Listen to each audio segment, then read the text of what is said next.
Greetings to everyone. Life skill adaptability. இது வந்து part 2 video.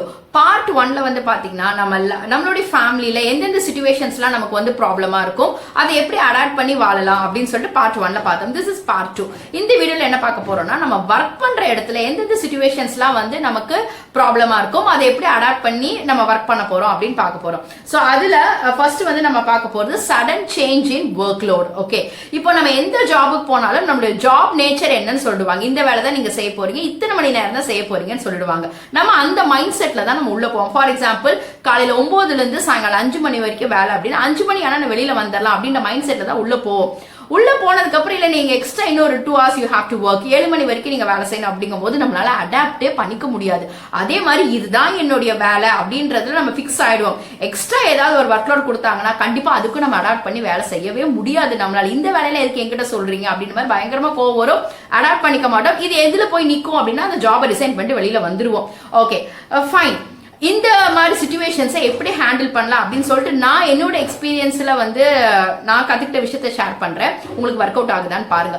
So first point, அவங்க கொடுக்கக்கூடிய extra work load and extra timing இருக்கு பாத்தீங்களா, அது வந்து நம்மளால செய்ய முடியுமான்னு பார்க்கணும். அதாவது அது நம்ம சக்திக்கு உட்பட்டது தானா. ஃபார் எக்ஸாம்பிள் பிசிக்கலி மென்டலி என்னால வந்து ஒர்க் பண்ண முடியுதா அப்படின்னு பார்க்கணும். ஸோ பிசிக்கலி மென்டலி என்னால ஒர்க் பண்ண முடியாத அளவுக்கு வேலை கொடுக்குறாங்கன்னா அதுக்கு பேர் அடாப்டபிலிட்டி கிடையாது, அது டார்ச்சர்.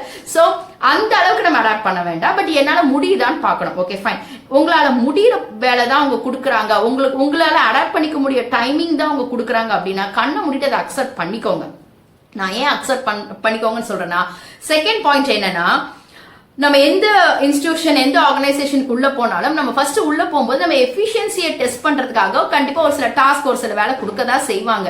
ஸோ இது எது வரைக்கும் அப்படின்னா நம்ம எஃபிஷியன்சி ப்ரூவ் பண்ற வரைக்கும். ஸோ நம்ம எஃபிஷியன்சி ப்ரூவ் பண்ற வரைக்கும் இந்த மாதிரி ஒர்க்கை வந்து நீங்க கொஞ்சம் அக்செப்ட் பண்ணிக்கோங்க. ஸோ நாளடைவில் என்ன ஆகும், once you have proved that we are a very skilled person அப்படின்னு ஒன்ஸ் யூ ஹேவ் ப்ரூவ் பண்ணிட்டோம் அப்படின்னா நம்ம பாஸே ஆட்டோமேட்டிக்கா இந்த மாதிரி ஒர்க் கொடுக்கறத கொஞ்சம் கொஞ்சமா கம்மி பண்ணிக்குவாங்க. ஸோ அதனால இந்த டைம் பீரியட் இருக்கு பாத்தீங்களா, நம்ம எஃபிஷியன்சி ப்ரூவ் ஆகுற வரைக்கும் கூட டைம் பீரியட் இருக்கு பாத்தீங்களா, அது வரைக்கும் கொஞ்சம் பொறுமையா வந்து நம்ம எக்ஸ்ட்ரா வேலை செய்யணும். ஃபார் எக்ஸாம்பிள் இந்த எக்ஸ்ட்ரா வேலை செய்யும் போது என்னோட எக்ஸ்பீரியன்ஸ்ல நான் சொல்றேன், எந்த விதத்திலுமே வந்து நமக்கு அது கெடுதல் பண்ணாதுங்க. நம்ம எக்ஸ்ட்ரா ஸ்கில்ல தான் நம்ம நிறைய வளர்த்துக்கலாம். அந்த மாதிரி என்னுடைய கெரியர்ல once I have started as a teacher, but after that I have grown into a placement officer and a placement trainer, this and that அப்படி நிறைய என்ன நான் வளர்த்துக்கிட்டதுக்கு ரொம்ப யூஸ்ஃபுல்லா இருந்தது வந்து பாத்தீங்கன்னா அவங்க கொடுக்குற ஒர்க் எல்லாம் நான் பண்ணிட்டு இருந்தேன். சோ அது மூலமா நான் ஸ்கில்ல தான் கத்துக்கிட்டேன். Okay fine. சோ நான் சொல்ற மாதிரி ட்ரை பண்ணி பாருங்க. அடுத்த ப்ராப்ளம் என்ன பாத்தீங்க அப்படின்னா, நம்மளுடைய ஒர்க் பண்ற இடத்துல நம்மளால சகிச்சுக்கிட்டு வேலை செய்யவே முடியாத ஒரு விஷயம் என்னன்னு பாத்தீங்கன்னா, criticism from boss and colleagues. நம்மளை பத்தின ஒரு விமர்சனங்கள். முதல்ல நம்மளை பத்தின விமர்சனங்கள் 2 விதமா பிரிச்சுக்கோங்க. First, if the criticism are is only to correct us, நம்மளை பத்தின விமர்சனங்கள் நம்மளை கரெக்ட் பண்றதுக்கு, நம்ம ஏதோ தப்பு பண்ணிட்டு இருக்கோம் நம்மளை கரெக்ட் பண்றதுக்கு தான் ஒரு சில விஷயங்கள் சொல்றாங்கன்னா கண்ணை மூடிட்டு நம்மளை நம்ம கரெக்ட் பண்ணிக்கணும். அதுல எந்த விதமான ஈகோவும் பார்க்க கூடாது. அது நமக்கு ரொம்ப நல்லது, நம்ம கெரியருக்கும் நல்லது, நம்ம வாழ்க்கைக்கும் நல்லது. ரெண்டாவது, நம்மளை ரிஜெக்ட் பண்றதுக்காக தான் நம்மளோட கிரிட்டிசிசம், நம்மளை பத்தின கிரிட்டிசிசம் சொல்றாங்க அப்படின்னா நம்ம என்ன பண்ணணும், we must reject the criticism. நம்மளை பத்தின கிரிட்டிசிசம் வரும்போது நம்மளை ரிஜெக்ட் பண்றதுக்காக தான் அதை சொல்றாங்கன்னா அது காதுலயே வாங்கக்கூடாதுங்க. Okay fine. சோ இதை எப்படி ஹேண்டில் பண்ணலாம், இந்த கிரிட்டிசிசத்துக்கு நம்ம எப்படி ரெஸ்பாண்ட் பண்ணலாம், எப்படி ரெஸ்பாண்ட் பண்ணணும்னா, we must respond professionally, we must not respond emotionally. அதாவது நம்மளுடைய வேலையிலையும் ஸ்கில்லையும் தான் அவங்களுக்கு பதிலடி கொடுக்கணுமே தவிர எமோஷனலா போய் வந்து என்னை பத்தி இப்படி சொல்லிட்டீங்களே, நான் என்னை பத்தி உங்களுக்கு தெரியுமா, நான் இப்படி நான் அப்படி, அதெல்லாம் வேலைக்கே ஆகாதுங்க. நம்ம அவ்வளோ எமோஷனலா ஆகவே தேவையில்ல. இந்த நேரத்துல இந்த விஷயம் வந்து நம்ம பண்றதுக்கு கொஞ்சம் கஷ்டம் தான். ஏன்னா பிகாஸ் நம்மளை பத்தி தவறான விஷயங்கள் சொல்லிட்டு இருக்காங்க போது அதை தாங்கிக்கிட்டு திருப்பி அடுத்த நாள் அவங்க ஃபேஸ போய் பார்க்கணும் அப்படின்றது மிகப்பெரிய ஒரு கஷ்டமான விஷயம். It is not possible at all. அது நம்ம அடாப்டே பண்ணிக்க முடியாது. பட் ஆனா நான் சொல்றது ட்ரை பண்ணி பாருங்க. அந்த ஃப்ரூட் இருக்கு பாத்தீங்களா, சோ அந்த சக்சஸ் அவ்வளோ அழகா இருக்கும். என்ன அப்படின்னா, நீங்க வந்து ப்ரொஃபஷனலி அவங்களுக்கு பதிலடி கொடுங்க. அதாவது உங்களை பத்தி என்ன தவறான விமர்சனம் வந்துட்டு இருந்தாலும் நீங்க செய்யற வேலையை கான்ஸ்டன்டா செஞ்சுட்டே இருங்க. ரொம்ப ஆனஸ்டா செஞ்சுட்டே இருங்க, ரொம்ப ஸ்கில்ஃபுல்லா செஞ்சுட்டே இருங்க. ஆட்டோமேட்டிக்கா உங்களை பத்தி பேசுறவங்களே ஐயோ நம்ம சொல்லிட்டே இருக்கோம், பட் ஆனா அவங்க அப்படி கிடையாது, அவங்க வேற மாதிரி அப்படின்றது அவங்களுக்கே ப்ரூவ் ஆகும். உங்க பாஸுமே நீங்க சொல்ற மாதிரிலே கிடையாது, he or she something different, அவங்க பாட்டுக்கு வரவங்க வேலை பார்க்க, எவ்ரிதிங் இஸ் பெர்ஃபெக்ட். ஸோ அப்படின்ற மாதிரி உங்க பாஸுக்கே புரிய வரும். அந்த பீரியட் வர வரைக்கும் நம்ம என்ன பண்ணணும், பொறுமையா we have to work. So அதனால உங்களை பத்தின விமர்சனங்கள் வரும்போது நீங்க வந்து ப்ரொஃபஷனலா பதிலடி கொடுங்க, எமோஷனலா பதிலடி கொடுக்காதீங்க.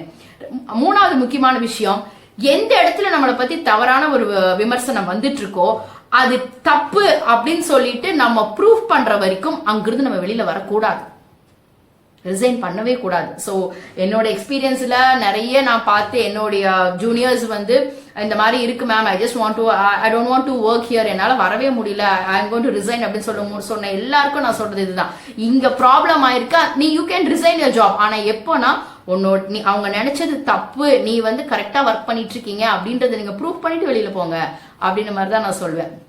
ஸோ அதுதான் வந்து உங்களுக்கும் நான் ஷேர் பண்றேன். ஸோ கிரிட்டிசிசம்னு வரும்போது வந்து பாத்தீங்கன்னா ப்ரொஃபஷனலா வந்து பதில் கொடுங்க, எமோஷனலா கொடுக்காதீங்க. ஸோ அடுத்தது வந்து பாத்தீங்கன்னா கான்ஃபிளிக்ட் வித் டீம் மெம்பர்ஸ். கான்ஃபிளிக்ட்னா சண்டை, இது தவிர்க்க முடியாதுங்க, இது தவிர்க்கவே முடியாது. ஸோ நம்ம ஒர்க் பண்ற இடத்துல கண்டிப்பா சண்டைகள் வரதா செய்யும். Okay fine. ஸோ பொதுவாகவே என்னுடைய டிபார்ட்மெண்ட்ல இருக்கக்கூடிய எல்லா லேடிஸ்க்குமே, எங்கிட்ட லேடிஸ் தான் அதிகமா ஒர்க் பண்ணுவோம் எங்க டிபார்ட்மெண்ட்ல. ஸோ நான் எல்லாருக்கும் சொல்றது அதுதான், நம்ம ஃபேமிலியில நிறைய ப்ராப்ளம் இருக்கும், இந்த ஒர்க் பண்ற இடம் தான் வந்து நம்ம ஒரு ஃபேமிலியா கொஞ்சம் பீஸ்ஃபுல்லா வந்துட்டு போறோம். ஸோ எவ்வளவு வேணா சண்டை போடுங்க, ஆனா அடுத்த நிமிஷமே பேசிடுங்க அப்படின்னு மாதிரி தான் எல்லாத்தையும் நான் சொல்லுவேன். நானும் அதை அப்படிதான் ஃபாலோ பண்ணிட்டு இருக்கேன். ஸோ இதோட ஒர்க் பண்ணக்கூடிய கொலீக்ஸ் கிட்ட நமக்கு மெயினா என்ன ப்ராப்ளம் வரும் அப்படின்னா, என்ன மாதிரியான ஒரு கான்ஃபிளிக்ட்ஸ் அண்ட் ஃபைட்ஸ் வரும் அப்படின்னா, ஃபர்ஸ்ட் வந்து மிஸ்கம்யூனிகேஷன், அடுத்தது வந்து பாத்தீங்கன்னா ego and clash. Okay fine. இந்த மிஸ்கம்யூனிகேஷன் என்ன அப்படின்னா, ஃபார் எக்ஸாம்பிள் என்ன பத்தி மேம் உங்களை பத்தி அவங்க அப்படி சொன்னாங்க அப்படின்னு யாராவது வந்து சொல்றாங்க, அப்படி அந்த மாதிரி நம்ம கிட்ட வந்து சொல்றாங்க அப்படின்னா, ப்ளீஸ் கைண்ட்லி இக்னோர் தெம். அவங்க கிட்ட போய் அவங்க பேசுறது கேட்கவே கேட்காதீங்க. ஓகே ஃபைன், நான் பாத்துக்கிறேங்க, நீங்க உங்க வேலையை பாருங்க அப்படின்னு சொல்லிட்டு நீங்க போயிட்டே இருங்க. ஓகேங்களா? அதே மாதிரி ஒருத்தர்கிட்ட உங்களுக்கு வந்து ஒரு மிஸ் அண்டர்ஸ்டாண்டிங் இருக்குன்னா நீங்க ஃபேஸ் டு ஃபேஸ் போய் அவங்க கிட்ட பேசிடுங்க.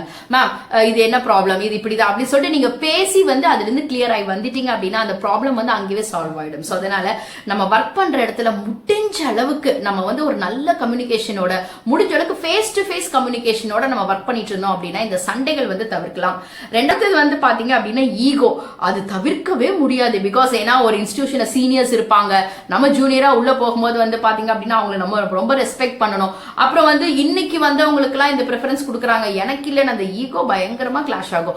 பட் டு காட்ஸ் கிரேஸ் வந்து பாத்தீங்க அப்படின்னா நான் ஒர்க் பண்ற இன்ஸ்டிடியூஷன்ல நான் ஃபர்ஸ்ட் ஃப்ரெஷரா போயிருக்கும் போது என்னுடைய ஹெச்ஓடிஸ், என்னுடைய சுப்பீரியர்ஸ் யாருமே அந்த ஒரு ஈகோவே இல்லாம வந்து என்ன அப்ரோச் பண்ணாங்க. ஃபார் எக்ஸாம்பிள் அவங்களுக்கு கிடைக்காத ஒரு ஆப்பர்ச்சுனிட்டி மேனேஜ்மெண்ட் எனக்கு கொடுக்கும் போது கூட அதை அப்ரிஷியேட் தான் பண்ணாங்களே தவிர அது உங்க ஸ்கில், அது உன்னுடைய ஸ்கில்லுக்கு கிடைச்ச ரிவார்டுப்பா, really you deserve this because you do have this skill அப்படின்னு என்னை என்கரேஜ் பண்ண சீனியர்ஸ் தான் எனக்கு இருந்தாங்களே தவிர ஸோ எனக்கு எந்த விதமான ஒரு ஈகோ அவங்க கிட்ட நான் பார்த்ததே இல்லை. இப்போ வரைக்கும் we all were very good friends. So அதனால நம்ம ஒர்க் பண்ற இடத்துல ஈகோக்கு வந்து நம்ம இடமே கொடுக்கவே கூடாது. அங்க ஸ்கில்லுக்கு தாங்க வேல்யூ. நம்மளை விட நேத்து வந்தவங்களுக்கு எல்லாம் நல்ல ப்ரிஃபரன்ஸ் கொடுக்குறாங்க, நேத்து வந்தவங்க நல்ல இன்கிரிமெண்ட் கொடுக்குறாங்க, நல்ல ப்ரொமோஷன் கொடுக்குறாங்க, எனக்கு அந்த இது கிடைக்கல அப்படின்னா நம்ம என்ன பண்ணணும், அவங்க அளவுக்கு நம்ம ஸ்கில் வளர்த்துக்கணும். அவ்வளவுதான். ஒருவேளை எனக்கு ஸ்கில் இருக்கு பட் இருந்தாலும் எனக்கு இம்பார்ட்டன்ஸ் கொடுக்கல அப்படிங்கும்போது கவலையப்படாதீங்க. கண்டிப்பா ஒரு நாளைக்கு உங்களுடைய ஸ்கில் வந்து கண்டிப்பா வந்து ரெகக்னைஸ் ஆகும். சோ அதனால ஒர்க் பண்ற இடத்துல வந்து இந்த மிஸ்கம்யூனிகேஷன் அந்த ஈகோ இது ரெண்டுமே விட்டுட்டோம் அப்படின்னா ஒர்க் பண்ற இடம் வந்து நம்மளால அடாப்ட் பண்ணி வாழ முடியும். சோ அடுத்தது வந்து பாத்தீங்க அப்படின்னா நம்மளால அடாப்ட் பண்ணிக்க முடியாத சிச்சுவேஷன் இந்த பார்ஷியாலிட்டி. ஸோ வந்து unfair treatment and then favouritism பண்றது. ஸோ மேனேஜ்மெண்ட் பாஸ் அவங்களுக்கு பிடிச்சவங்களுக்கு ரொம்ப ஃபேவர் பண்ணுவாங்க. ஸோ இது நம்மளால தாங்கிக்கவே முடியாது. ஐயோ அவ ஒரு வேலையுமே செய்ய மாட்டேங்கிறாங்க, ஒண்ணுமே பண்ண மாட்டேங்கிறாங்க, பட் ஆனா பாஸ் அவங்களதான் நம்புறாங்கன்னு சொல்லிட்டு நம்மளால அடாப்ட் பண்ணிக்கவே முடியாது. இங்க ப்ரெஷர் கண்ணா அப்படின்னா ஏறும்.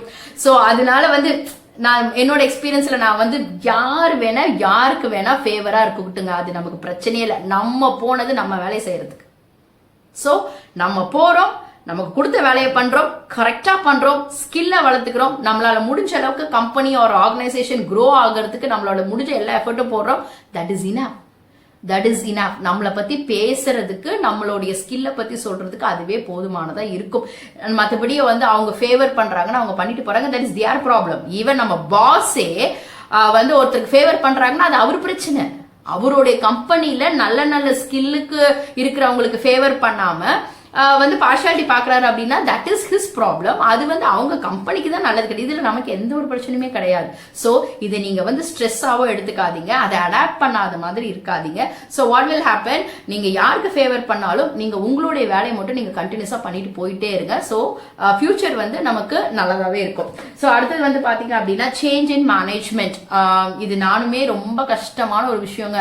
பிகாஸ் நம்ம ஒரு மேனேஜ்மெண்ட் கீழே ஒர்க் பண்ணிட்டு இருப்போம், திடீர்னு வேற மேனேஜ்மெண்ட் வந்துருவாங்க. பட் அது ஒன்றும் பிரச்சனை இல்லை, இது வந்து கொஞ்சம் ஈஸியா அடாப்ட் பண்ணிக்க முடியும். பட் நானுமே என்ன காம்ப்ரமைஸ் பண்ணிட்டு ஒரு விஷயம் என்னன்னா, வேற ஐ கேன் லேர்ன். இப்போ ஒரு பாஸ் கிட்ட நம்ம வேலை செஞ்சுட்டு இருப்போம், டக்குன்னு அவங்க ரிசைன் பண்ணிட்டு போயிட்டாங்க, டக்குன்னு வேற ஒருத்தவங்க, ஸோ அவங்க பண்ணதெல்லாம் வேண்டாம், புதுசா இவங்க ஒன்று பண்ண சொல்லுவாங்க. ஸோ அது ரொம்ப டயர்டா இருக்குங்க. பட் எனக்கு சொல்லும் போதே டயர்ட் ஆகுது. பட் வாட் வில் ஹேப்பன், அதெல்லாம் நம்ம அடாப்ட் பண்ணி வேலை செஞ்சோன்னா ஸ்கில் தான் அழகா டெவலப் ஆகும். ஸோ எத்தனை மேனேஜ்மெண்ட் மாறினாலும் she is something, he is something. அவங்க ஸ்கில்ல really no compromise at all, they are highly skilled person அப்படின்னு எத்தனை மேனேஜ்மெண்ட் மாறினாலும் நம்ம ஒரு பேர் வாங்கணும். ஸோ அதனால இந்த சேஞ்ச் மேனேஜ்மெண்ட்டை வந்து நம்ம அழகா அடாப்ட் பண்ணிக்கணும். எதுக்கு அப்படின்னா நம்மளுடைய திறமையை வளர்த்துக்கிறதுக்கு. ஸோ அடுத்தது வந்து இடம் வந்து பாத்தீங்க அப்படின்னா சேஞ்சஸ் இருந்துகிட்டே தாங்க இருக்கும், சேஞ்சஸ் இல்லாமலாம் இருக்காது. ஒரே மாதிரியெல்லாம் ஒர்க் பண்ணிட்டே இருக்க முடியும் அப்படின்லாம் வந்து நம்ம நினைக்கவே முடியாது. அந்த மாதிரி எக்ஸ்பெக்டேஷன்ஸே இருக்கக்கூடாது. நம்ம ஒர்க் பண்ணும்போது நம்ம சேஞ்சஸ் இருந்துகிட்டு தான் இருக்கும். சோ அந்த சேஞ்சஸ்க்கு ஏத்த மாதிரி நம்ம அடாப்ட் பண்ணிக்கணும். எப்ப நம்மளால அடாப்ட் பண்ணிக்க முடியும்னா, இந்த மாதிரி லைஃப் ஸ்கில்ஸ் எல்லாம் கத்துட்டு உங்களுடைய ஜாப்ல எந்தெந்த ஸ்கில் எல்லாம் இன்னும் உங்களுக்கு தேவை அப்படின்றத கத்துட்டு அதுக்கேற்ற மாதிரி நீங்க ஸ்கில்ஃபுல் பர்சனா இருக்கும் போதுதான் எந்த மாதிரி சிச்சுவேஷன் வந்தாலும் நம்மளால அடாப்ட் பண்ணிக்க முடியும்.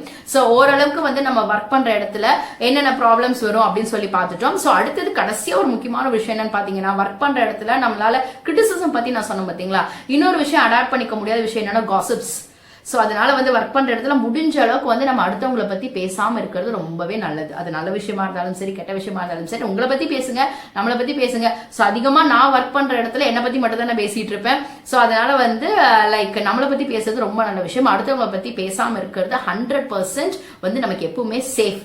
அதே மாதிரி அந்த மாதிரி பேசிட்டு இருக்கிற சூழ்நிலை இருந்தா கூட அங்கிருந்து நம்ம வந்து அவாய்ட் பண்ணிட்டு வர்றது நமக்கு ரொம்பவே நல்லது. Okay fine. ஸோ எனக்கு தெரிஞ்ச விஷயம் வந்து நான் ஷேர் பண்ணியிருக்கேன், கண்டிப்பா உங்களுக்கு யூஸ்ஃபுல்லா இருக்கும்னு நினைக்கிறேன். பார்ட் 3 வீடியோல பார்க்கலாம். சோ பார்ட் 3ல வந்து பாத்தீங்கன்னா நம்ம ரிலேட்டிவ்ஸ், அதுக்கப்புறம் நம்ம நெய்பர்ஸ், இவங்க கூட நமக்கு நிறைய கசப்பான சிச்சுவேஷன்ஸ் இருக்கும். அதை அடாப்ட் பண்ணி அதை அடாப்ட் பண்ணி நம்மளால வாழவே முடியாது. சோ இதுதான் வந்து நம்ம பார்ட் 3ல பார்க்கலாம்.